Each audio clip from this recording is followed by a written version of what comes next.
তো গাইছ আমাৰ ৰাসত যোৱা প্লেনিং তৰণিত বোলে আজিয়ে লাষ্ট তো ঘপকে প্লেনিংটো হৈ গ'ল তো গাইছ আমি মানুহ লৈছোঁ 8টা আৰু গাড়ী হ'ল এল্টোটোৰ 5টা ধৰে আমি এডজাষ্ট কৰিব লাগিব বাৰু কিবাকে তো গাইছ আমি আহাখিনি নেৰহল ডাইৰেক্ট তেল ডিপো দেখাই দিলোঁ এইখন গাড়ী আমি বহুতকেইটা আছোঁ বাৰু গাড়ীত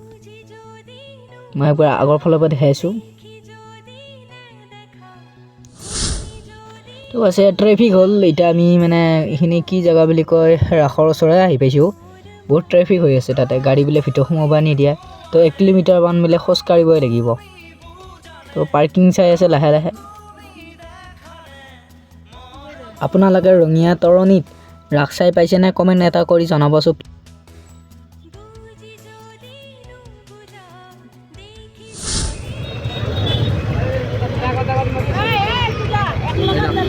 চলো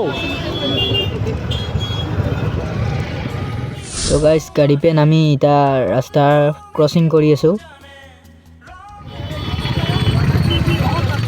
আমিবোৰ লগত 7টা ড্ৰাইভাৰ দি 8টা আছিলোঁ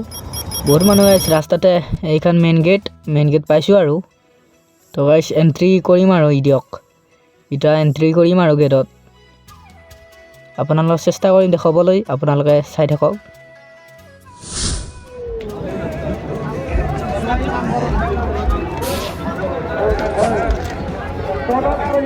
তো গাইছ দেখিছে না মানুহ আৰু আছে ৰ'ব আমি অলপ বাহিৰতে আছোঁ তো ভিতৰত যাই লওক দেখা পাব তো গাইছ আজি বোলে ঋতু ৰিবা হিন্দী গায়ক আছে এবাৰ গান মাৰিও আছে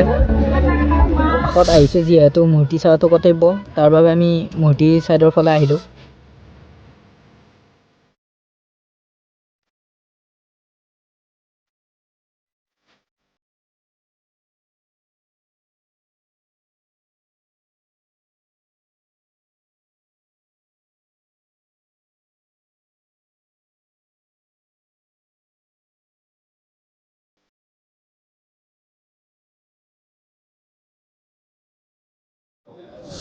তো গাইছ চিনেমেটিকৰ দ্বাৰা আপোনালোকক মূৰ্তিবোৰ দেখুৱালোঁ 3 মিনিটৰ ভিডিঅ'ত ইমানবোৰ দেখুওৱা সম্ভৱ নহয় তো আপোনালোকে বুজি পায়ে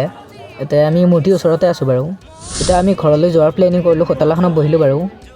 এতিয়া আমি যাওঁ দিয়ক বাই বাই ৰঙিয়া তৰণি লগ পাম পুনৰ এটি নতুন ভিডিঅ'লৈ আজিলৈ বাই বাই